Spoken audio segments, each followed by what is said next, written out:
क्या कहेंगे आप?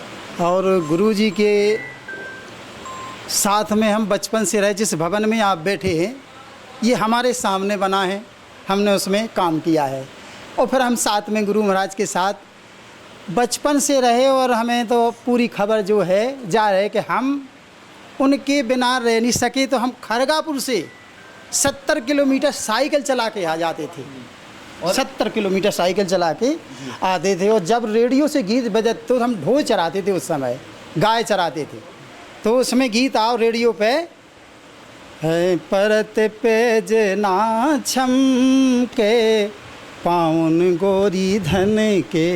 जो गीत जब सुनते तो एक साहू जी रखे थे रेडियो, होते तक हम दौड़ लगा के पहुंच जाते कि रेडियो कड़ ना जावे समय और हम सुन लेवे।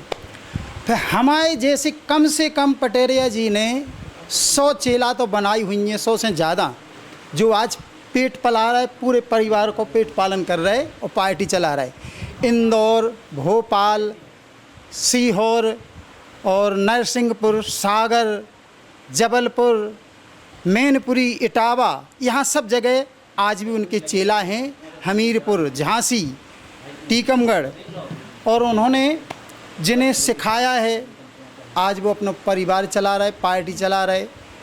तमाम पार्टी बुंदेलखंड की 100 सवा से पार्टी जो है उन्हीं के आशीर्वाद से चल रही है। कई ऐसे परिवार के लोग हैं जो हाँ, उस समय बेरोजगार हुआ करते थे। बिल्कुल बेरोजगार दिया गया है। रोजगार एक मुखिया और 9 कलाकारों को पालन कर रहा है आज। और उन्होंने बनाए कम से कम 100-150 चेला। तो 100-150 चेला जो उनने गाय बनाए हैं हमारे जैसे, आज हम भी पार्टी चलाऊ, हमारे जैसे 100-150 कलाकार चला रहे पार्टी। बुंदेली गा के हम लोगों को उन्होंने सिखाया। एक बार विधानसभा में दिग्विजय सिंह थे उस समय मुख्यमंत्री, और विधानसभा भरी है पूरे विधायक, और पटेरिया जी का प्रोग्राम हो रहा है। तो उन्होंने 21 रुपया भेजे किसी विधायक ने। तो पटेरिया जी ने कहा कि भैया तुम इतनी बड़ी कुर्सी पे बैठे हो, विधायक हो, बोली 21 रुपया भेज रहे हो। तो फिर उनने 21,000 कर दे। और पटेरिया जी को वो फरमाइश कर रहे थे कि वो गीत सुना दो तुम कि चली गोरी मेला खो साइकिल पे बैठ के। सुनाओ थोड़ा। तो पटेरिया जी ने वो गीत गाओ फिर, अरे चली गोरी मेला खो साइकिल पे बैठ के, चली गोरी मेला खो, ओ जीजाजू चला रहे मूछे दो ऐठ के, चली गोरी। तो पूरे खचाके के हॉल में हलाहल मच गई है, इतनी हंसी लोगों ने की। एक बार एक बहुत बड़ी अच्छी बात, पटेरिया जी का प्रोग्राम था मैनपुरी में। मैनपुरी पहुँचे और वो मेला लगता है श्रीदेवी मेला, माननीय मुलायम सिंह जी उस कार्यक्रम के आयोजक थे। पटेरिया जी पहुँचे तो मुलायम सिंह बोले कि ये गीत हमें गा लेने दो। जैसे कई मुख्यमंत्री बने जो पटेरिया जी के संगे गायक हो रहे, जैसे शिवराज सिंह भी। एक बार छेराहा चौराहा है विदिशा में, तो मुलायम सिंह को भी उनने ये गीत गवावे को टेम दो, और शिवराज सिंह को भी। तो शिवराज सिंह से बोले तुम तो खड़े होकर गाओ। तो शिवराज सिंह पटेरिया जी की मंच पे गा रहे, मोरी बहू हिरानी है ओ भैया मिले बता दइयो, और उन्होंने उसे नहीं गाया, नच के गाया। तो पटेरिया जी ने उन्हें पुरस्कार भी दिया और कहा कि तुम फिर लोकगीत गाऊँ लगो, हम तुम्हें जो चाहे सो सब दे दें। कैसा गीत? तो वो गीत है तो अरे मोरी बहू हिरानी है ओ भैया मिले बता दइयो, सागर ढूंढी जबलपुर ढूंढी, सागर ढूंढी जबलपुर ढूंढी, और एक आँख में कानी है ओ भैया मिले बता दइयो। ऐसा गीत था। वो गीत सागर के विश्व जी का लिखा हुआ शायद गीत था। लेकिन लोकगीत के जन्मदाता के रूप में अगर लोकगीत की जन्मदाता की शैली ली जाए तो उसमें परम पूज्य पटेरिया जी गुरु महाराज जी का ही स्थान है। एक बार भेलसी गांव है जिला टीकमगढ़ में, आपको क्या बताएं वहाँ की दास्तान। 5 बज गए, सुबह होने वाला है, और कम से कम उस समय 1 लाख पब्लिक बैठी है। और जब उन्होंने वो गीत गाया तो कम से कम जहाँ तक हमारी नज़र पड़ रही थी उस समय हम झेला बजाते थे, तो सबकी आंखों में आंसू, औरतें रो रही हैं। गीत था वो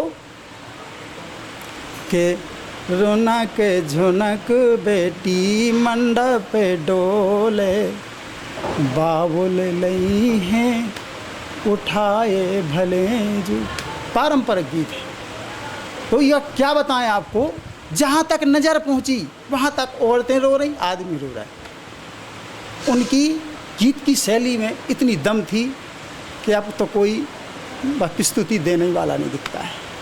आज भी लगता है उनकी आवाज़ जब आती है, कभी कभी ऐसा लगता है कि आज भी वो आप लोग के हाँ हमें लगता नज़दीक पास है आज से 4 दिन पहले वो स्वयं आए और हमें एक चांटा गा लो, क्योंकि हमें वो बचपन से ही ऐसा प्यार करते थे। तो एक चांटा बोले कहा सुबह रहो, तुम उठ बैठे, 5 बजे थी सुबह की। तो वो ऐसा भी छड़ा होती है, हम भी बुंदेलखंड के हैं। हाँ तो वो ऐसा भी छड़ा आती है कि कई नेत्रियाँ हैं जो साथ में गाना हाँ, गावे जाती हैं। हाँ, बिल्कुल। तो कई मजा मस्ती भी होती हुई है। हाँ बिल्कुल, यहाँ से मैनपुरी इटावा तक और हमारी पूरी पार्टी के लोग हैं और कुछ लोग अपने सो गए हैं। हमारी वार्तालाप उनसे प्रश्न हो गया कुछ ना कुछ। एक बार तो ये जो महाभारत की रचना है तो व्यास जी ने लिखी है, हमें पता नहीं था। तो हमने यहाँ छतरपुर छोड़ा और मैनपुरी में प्रोग्राम था। मैनपुरी तक उनने हमें कथा सुनाई भागवत की और पूरी भागवत का सार बताया कि ये क्यों लिखी गई थी भागवत और भागवत से क्या मिलता है। उसका पूरा सार पटेरिया जी ने ऐसी वार्तालाप में मैनपुरी तक। लोकगीतों का टाइम हो गया, लोकगीतों का उनके प्रोग्राम। साथ जब आप लोग चलते होंगे जी, तो कभी ऐसा एहसास नहीं होता होगा कि सफर कोई- बहुत दूर है, कोई दूर क्योंकि की सफर मस्त नहीं। मौला मस्त व्यक्ति थे मौला। और इतनी हंसी ठिठोली की बात होती थी, इतनी हंसी ठिठोली कर देते थे। एक उनके साथ एक जने भैया रहते कई के स्टैंड में, देखो उनकी मूंछें जो है कानों हाँ पे चली वो जाती थे है। नौगांव क्या के, नाम है? उनका नाम था मुरारी लाल छिंगे, जाति के रेकवार थे। एक अभी 8 माह पहले वो समाप्त हो गए हैं। अब बहुत अच्छे थे वो, बढ़िया मजीरा, उन जैसा सुरीला मजीरा कोई नहीं बजा सका छिंगे जैसा। बहुत अच्छा मजीरा बजे तो ऐसे लगता था कि पेड़ नहीं बज रहा है, मजीरा ऐसा सुर में बजता था। 2-3 लोगों को आज भी याद करते हाँ, हैं, जैसे हाँ। छन्नू लाल सोनी। हाँ और छन्नू लाल कोई- सोनी, पिक्कू सोनी, पिक्कू सोनी। ये बिल्कुल विपत राम, मलखान सिंह नौगांव के जो कन्हैया कैसेट में सबसे अच्छी ढोलक बजाई पटेरिया जी के गीतों में। दीपक सेठ को उनकी ढोलक पसंद थी पटेरिया जी की। जब महरौनी में प्रोग्राम था वो कम से कम उस समय की बात बता रहे कि कलेवा बांध के 10-10, 20-20 पूड़ी लेके आदमी आ गए, बैठ गए और बैठे हैं अपनी अपनी जगह लाएँ 4 बजे से महरौनी में। और जब वो दीपक सेठ ने गीत रिकॉर्ड करो कि सैया जाओ बाजारे जल्दी, कैसेट ले आओ कन्हैया की, देश राज गवैया की, तो वो महरौनी में रिकॉर्ड किया कि पृथ्वीपुर की भरवा लैया जोन में हो जुंदैया की, देश राज गवैया। तो वो जब रिलीज भरो मानो कन्हैया कैसेट से, तो उतने की तो दूर बात है, रोड पे हो गए 100 आदमी खड़े होकर, भैया तेना बेच जा, टेप रिकॉर्ड बाय तनक हमें सुनाए जा, फिर चलो जा। तो वो खड़े हो गए आदमी और पटेल जी को गीत बज रहा है, वो गीत बज गओ। वो प्यार से कहूँ डांटत फटकारात भी हुई है वे। खूब खूब मजा ही आओ तो उनके प्यार से डांट। जैसे अब इतने से प्रोग्राम में जाने हैं, अम्मा ने खाना पैस दो, हम खाना खाए बैठे तो भी डांट रहे कि काय जब से नहीं बैठे गप्पे कहे रहे खाते रहे। हमने कि आप ही तो गप्पे करा उतरे, ऐसी हंसी होती सब।